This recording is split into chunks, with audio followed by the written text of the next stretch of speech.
Olá pessoal, tudo bem? Aqui é o pastor Antônio Júnior e eu estou muito feliz por estar aqui com vocês neste momento de fé, nessa corrente de oração que tem se espalhado por todo o Brasil e fora do Brasil. Irmãos, esse momento tem sido o momento do milagre.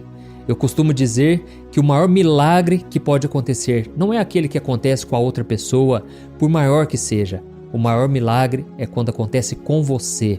Quando você experimenta o deserto, a luta, mas aí você vê Deus te sustentando, Deus abrindo portas. E, irmãos, o que eu quero falar com vocês hoje é exatamente sobre isso. Antes das coisas melhorarem, elas podem piorar. Antes da manhã chegar, é o momento que vem a maior escuridão do dia, que é o momento da madrugada. Então saiba que muitas vezes as coisas vão piorar para depois melhorar, tá bom? Eu vou te mostrar aqui na Bíblia, eu vou te contar um exemplo meu de que Deus, ele transforma as coisas da noite para o dia, mas para isso você não pode duvidar, você não pode querer desistir, você não pode achar que a sua vida vai ser um fracasso para sempre. Não, isso é mentira do diabo.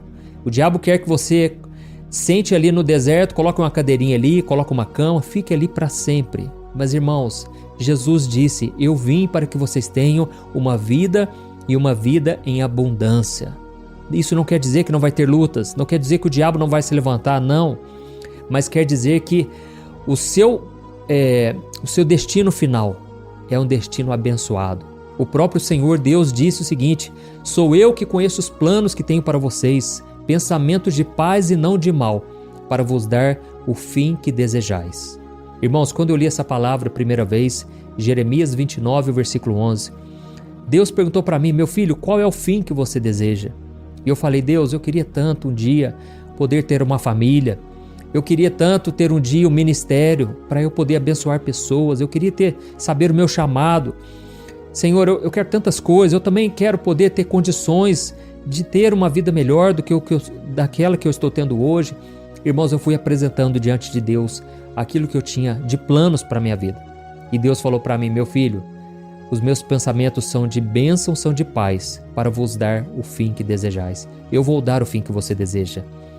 Irmãos, eu confesso que eu fiquei tão feliz porque eu estava passando por um deserto e aquelas palavras tocaram tão forte no meu coração enquanto eu orava, mas eu não imaginava que quanto maior o sonho, maior é o preço a ser pago.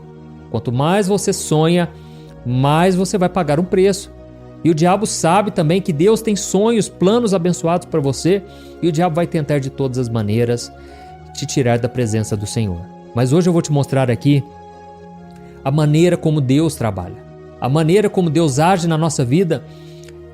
Ela acontece com todo mundo, não é somente comigo, não é porque Deus cumpriu as promessas dele na minha vida e tem cumprido, que ele não vai fazer na sua. O próprio Deus, ele é como se fosse, eu costumo dizer o seguinte, Deus é como se fosse as águas do mar. Irmãos, aquelas águas do mar, você já parou para pensar? Elas trazem refrigério para pessoas que estão aqui no Brasil, trazem refrigério para a pessoa que está lá em outro lugar do mundo. O próprio Jesus disse: aquele que tem sede, venha a mim e beba. Irmãos, pode ser qualquer pessoa, pode experimentar dessa água viva que Jesus tem. E uma vez eu contei um testemunho sobre a minha avó. Para você que não assistiu o vídeo, eu vou contar aqui novamente. A minha avó era uma mulher de fé, uma mulher de oração, e Deus transformou a vida dela.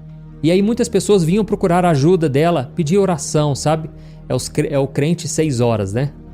6 horas por mim aí. E aí, muita gente pedindo oração e ela sempre falava a mesma frase: a água que eu bebo não mata a sua sede. Eu posso orar por você, mas a água que eu bebo não mata a sua sede. Irmãos, tem muita gente querendo ser saciado pela oração dos outros. É lógico, Deus ouve oração, Deus atende, mas você tem que ter a sua própria vida de oração, o seu próprio relacionamento com Deus para você ser saciado, porque Jesus disse: quem tiver sede, venha a mim e beba. Então, é isso que eu quero fazer com você aqui todo dia. Eu quero te ajudar na caminhada, eu quero trazer uma palavra de bênção, um alimento espiritual sólido, e para isso eu peço que você me ajude também a fazer crescer essa comunidade. Então, já deixa aqui o seu like, clique aqui em gostei, isso ajuda muito o YouTube a divulgar. Sempre deixa aqui um comentário, isso, além de inspirar outras pessoas a assistirem os vídeos, Isso também engaja o vídeo, faz com que o YouTube mostre mais, tá bom? E se você é novo por aqui, quero te dar as boas-vindas e pedir para você se inscrever. Só você clicar aqui embaixo, inscrever. Do lado vai aparecer um sininho. Ative também o sininho da notificação, tá certo? Irmãos, eu quero ler uma palavra que todo mundo conhece, que foi o primeiro milagre que Jesus fez, né? Onde ele transformou água em vinho. Está lá em João capítulo 2. E eu quero refletir sobre um pequeno versículo que vai te mostrar a maneira que Deus age. Olha o que está escrito. No terceiro dia, houve um casamento em Caná da Galileia. A mãe de Jesus estava ali. Jesus e seus discípulos também haviam sido convidados para o casamento. Tendo acabado o vinho, a mãe de Jesus lhe disse: eles não têm mais vinho. Respondeu Jesus: que temos nós em comum, mulher? A minha hora ainda não chegou. Sua mãe disse aos serviçais: façam tudo o que ele mandar. Ali perto havia 6 potes de pedra, do tipo usado pelos judeus para as purificações cerimoniais. Em cada pote cabiam entre 80 e 120 litros. Disse Jesus aos serviçais: encham os potes com água, e os encheram até a borda. Então lhes disse: agora levem um pouco ao encarregado da festa. Eles assim fizeram, e o encarregado da festa provou a água que fora transformada em vinho, sem saber de onde este viera, embora o soubessem os serviçais que haviam tirado a água. Então chamou o noivo e disse: todos servem primeiro o melhor vinho, e depois que os convidados já beberam bastante, o vinho inferior é servido. Mas você guardou o melhor até agora. Este sinal milagroso em Caná da Galileia foi o primeiro que Jesus realizou. Revelou assim a sua glória, e os seus discípulos creram nele. Amém? Glória a Deus. Irmãos, aqui nós vemos que Jesus transformou água em vinho. O vinho na Bíblia, ele se refere à alegria. Não sei se você sabia disso, mas, por exemplo, no Salmo 104, versículo 15, diz que o vinho alegra o coração do homem. Não é se embriagar com vinho, tá bom? A Bíblia condena muito mesmo a embriaguez. Mas o vinho, ela sempre se refere muitas vezes à alegria, né? É lógico que também fala dos perigos do álcool. O meu objetivo na mensagem não é tratar disso. Mas eu quero dizer que nesse momento, neste casamento, o vinho acabou. E vamos trazer o vinho para a alegria, certo? A alegria acabou. Imagine naquela festa todos os convidados, aquele momento de comunhão. E de repente, aquilo que para eles era muito importante, que era o vinho, se acabou. Ou seja, os convidados ficaram muito chateados, muito tristes, porque eles tinham uma noite inteira que eles iam celebrar. E naquele momento, Jesus era apenas um convidado. Jesus foi ali, ficou de forma passiva, somente acompanhando a festa. Mas Jesus ainda não tinha entrado em cena. E aí foi então que a sua mãe Maria, ela disse o seguinte: olha, o vinho acabou. Naquele momento Jesus disse: mulher, a minha hora ainda não chegou. Jesus não estava falando ali da sua crucificação. Ele estava falando que o seu ministério ainda não iria começar. E então a mãe dele disse o seguinte: façam tudo o que ele mandar. Olha a fé daquela mulher. Ela sabia que Jesus iria operar ali, que Jesus iria fazer o milagre. Ela já estava guardando no seu coração tudo que Jesus estava se tornando. Ela conheceu ele desde o nascimento. Então, muitas vezes, né, ela presenciou Jesus fazendo coisas que eram assim maravilhosas. Teve um momento em que ela estava atrás do seu filho Jesus e ela viu Jesus ensinando para os religiosos da época. Aquilo, a Bíblia diz que foi marcante para ela e ela guardou aquilo no coração. Com certeza ela via que realmente Jesus era o Filho de Deus. E ela então disse para eles fazerem tudo o que ele mandasse. Irmãos, naquele momento Jesus operou o milagre. Mas o que eu quero dizer para vocês, o que eu quero que vocês reflitam é o seguinte: por que será que Jesus permitiu que todos os copos se esvaziassem, todos os jarros se esvaziassem, até que ele começasse a operar? Eu acredito que Jesus estava nos mostrando ali a maneira com que Deus trabalha na vida dos seus filhos. Irmãos, muitas vezes Deus vai permitir que se esgotem todos os recursos, todo o conhecimento, toda a inteligência, todas as pessoas que poderiam nos ajudar, não é assim? Às vezes, quando a gente está passando por lutas, a gente tenta de todas as maneiras. A gente liga para um conhecido, a gente liga para o pastor, a gente tenta ir lá no banco resolver, e a gente vai tentando em todas as portas possíveis. Às vezes é questão de doença, a pessoa bate em todas as portas e ela vai no melhor médico, gasta rios de dinheiro. Enfim, a gente faz a nossa parte e isso não está errado. Mas muitas vezes Deus vai permitir sim que tudo se esgote para Ele entrar em ação. Como eu disse para você aqui no começo do vídeo, às vezes as coisas vão piorar para depois melhorar. Às vezes você vai ver portas fechadas para que aquilo se torne um grande testemunho na sua vida. Amém? Então, aqui nós vemos que quando o vinho se acabou, foi então que Jesus começou a dar as instruções. E aí vem uma coisa muito importante. Você tem que fazer tudo o que Ele te disser. Tudo aquilo que você receber como instrução do Senhor. Através, muitas vezes, de uma profecia, de uma palavra. Muitas vezes Deus vai te dar os sinais daquilo que você tem que fazer. E se você ainda não souber esses sinais, fique somente na dependência, esperando o momento em que Ele vai te dar a próxima direção. Amém? Esses dias, irmãos, só para exemplificar aqui, eu estava saindo do culto, era domingo à noite, e aí nós paramos no sinaleiro e veio um menino pedir ajuda. E eu percebi que ele estava tremendo de frio e estava meio chuviscando. E ele falou: moço, por favor, me ajude, eu estou com fome, me dá algum alimento. E naquele momento eu pensei, agora já que é comida, né? Então comida a gente não pode rejeitar. E eu parei o carro, fui lá num restaurante que tinha bem na frente, pedi para o moço fazer um lanche e dar uma Coca-Cola para ele. E aí ele ficou esperando. E aí eu comecei a falar com ele, comecei a conversar e perguntar sobre ele. E ele falou: moço, eu sou desviado, moço. O meu pai, ele morreu e eu perdi minha cabeça. Eu nem sei como eu vim parar na rua. Eu perdi o meu chão. E agora eu tô com fome, eu tô com frio, longe de todo mundo, da minha família. E eu falei para ele o seguinte: moço, se você quiser, eu conheço um pastor, que é um pastor Evandro, se ele assistir aí, Deus abençoe meu irmão. E eu falei: olha, eu tenho uma clínica que o meu ministério contribui com ela e eu posso pedir para eles virem te buscar. Hoje mesmo você vai dormir numa cama quentinho e você vai ter alimento.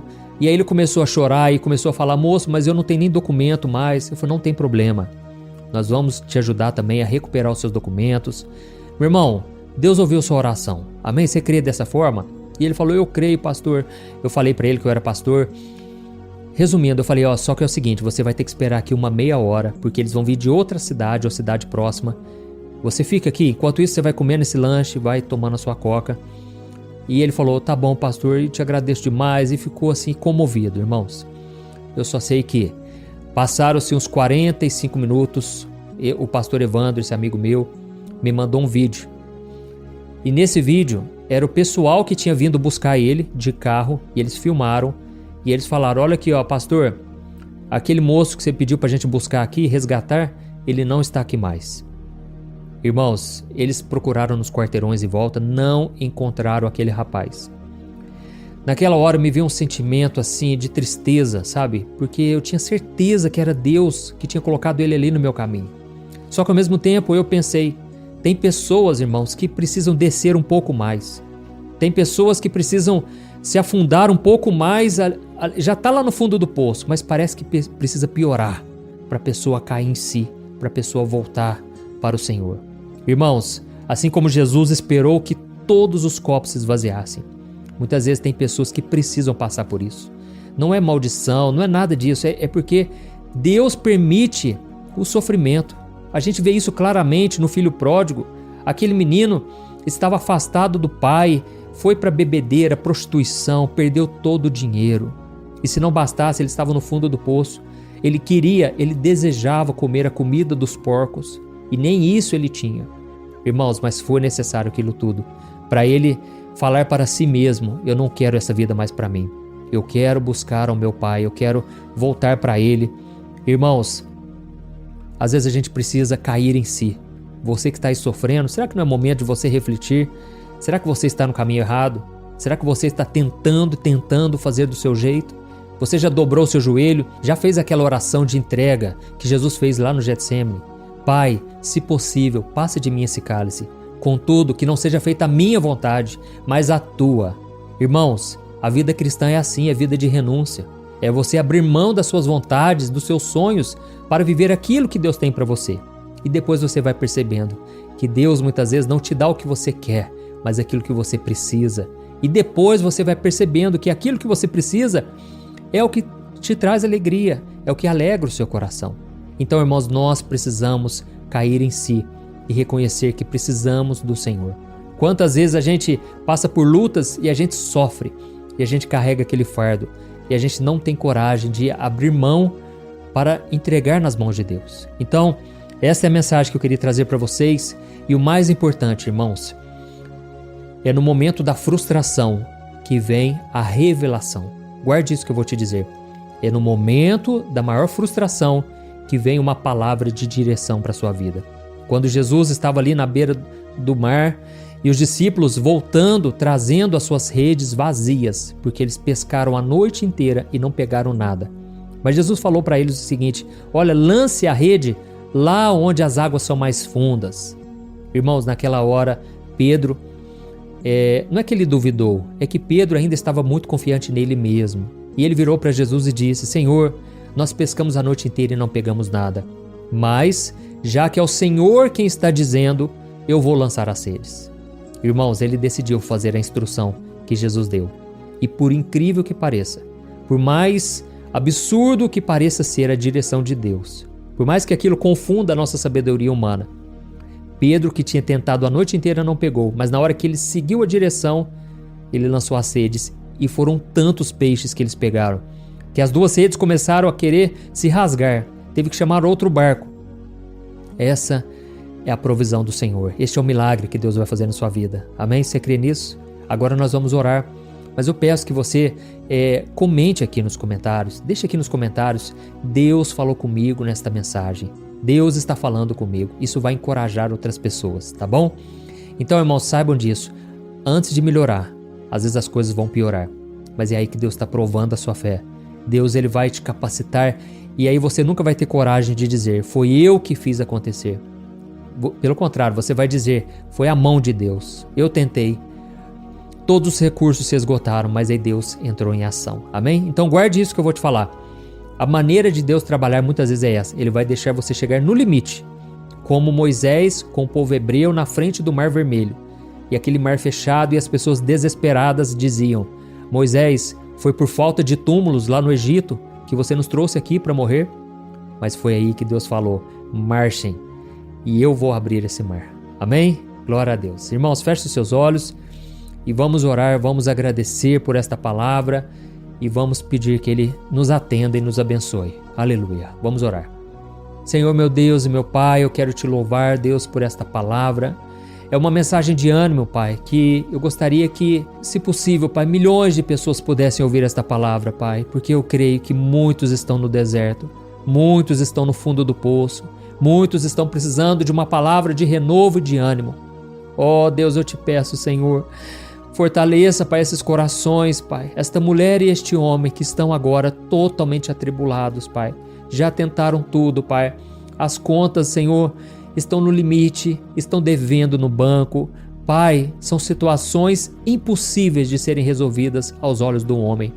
Mas, ó Deus, eu creio que para o Senhor nada é tão difícil, nada é impossível, Pai. E tudo que o Senhor espera de nós é que a gente dependa do Senhor por um milagre, que a gente olhe somente para o Senhor. Assim, meu Pai, como o rei Josafá disse: Senhor, nós não sabemos o que fazer, mas os nossos olhos estão voltados para Ti. Pai, os nossos olhos estão voltados somente para o Senhor agora, Pai. É do alto que virá o nosso socorro, Pai. Nós estamos no fundo do poço emocional, financeiro. Pai, nós estamos totalmente machucados, feridos no meio da jornada. Mas eu creio, Deus, que o Senhor está olhando para nós. E assim como o bom samaritano, o Senhor vai nos pegar ali, na beira da estrada, machucados. E o Senhor vai nos levar para sermos curados. O Senhor vai tratar das nossas feridas, o Senhor vai pagar a nossa dívida. Pai, por isso eu oro agora por aqueles que estão em dívida com o Senhor.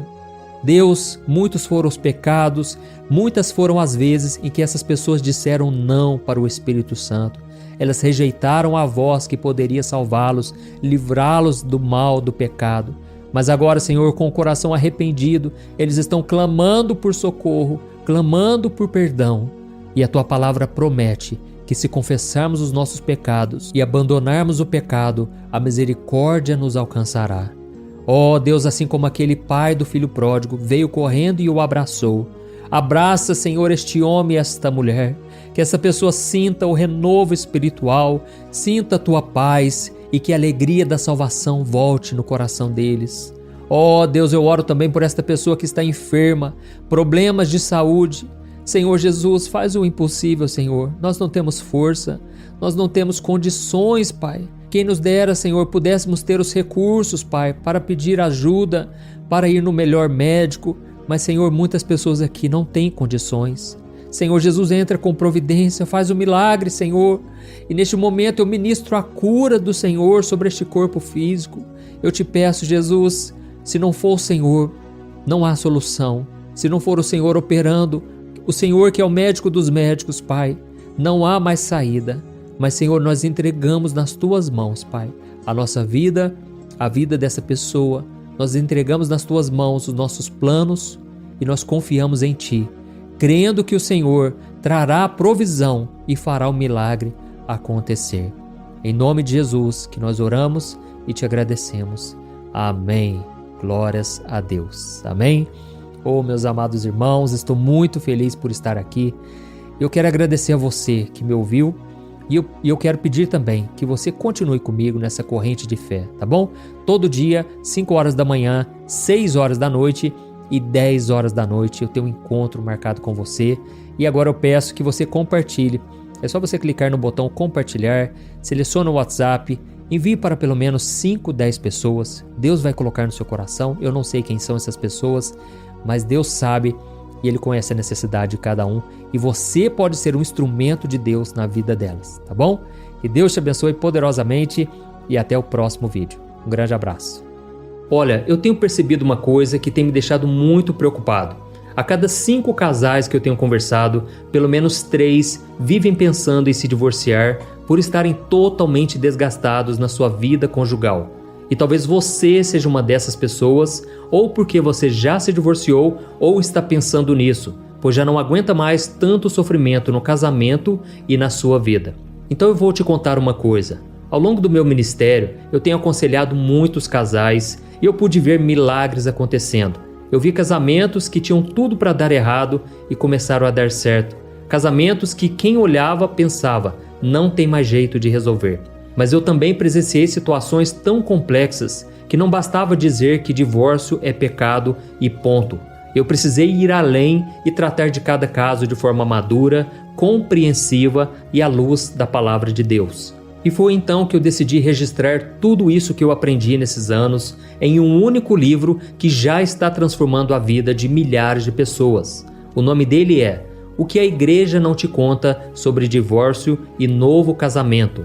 Nele, eu abordo esse assunto que é tão sensível de uma maneira bíblica, sem julgamento e que vai te trazer conforto e direção. Eu sei que muitas vezes você sofre porque você não queria estar nessa situação e também não sabe como sair dela. Além disso, você ainda tem que lidar com o medo de estar fazendo a escolha errada todos os dias. E eu quero te falar uma coisa, você não precisa mais viver cheia de culpa e medo. Chegou a hora de você se livrar desse sentimento de confusão, de infelicidade. Chegou a hora de você acreditar que Deus te ama, Ele não esqueceu de você e Ele tem um plano abençoado para a sua vida. Todos os dias as pessoas me perguntam, pastor, até que ponto eu devo lutar pelo meu casamento? O que será que Deus vai pensar se eu me divorciar? Se eu me casar novamente, será que Deus vai me abençoar ou eu nunca mais poderei ser feliz com alguém? Por isso, além de responder essas e outras dúvidas de acordo com a palavra de Deus, eu conto no meu livro algumas situações reais vividas nos relacionamentos para que você se identifique e eu também mostro qual é a melhor decisão que você deve tomar, tá bom? Eu tenho certeza que esse livro vai ser um divisor de águas na sua vida. E para que você tenha acesso a esse conteúdo agora mesmo e comece já a mudar de vida, eu estou disponibilizando o livro no formato digital para você ler onde você estiver, no seu celular ou no seu computador. E tudo isso por um valor acessível e assim também você estará contribuindo para que o nosso ministério alcance ainda mais pessoas com a mensagem do Evangelho. É só você clicar no link que está bem aqui abaixo do vídeo, na descrição ou no primeiro comentário. É muito rápido, seguro e você vai receber na mesma hora o livro digital no seu e-mail, tá bom? Então clique agora no link que está aqui abaixo do vídeo e eu desejo toda sorte de bênçãos na sua vida. Um grande abraço, que Deus te abençoe.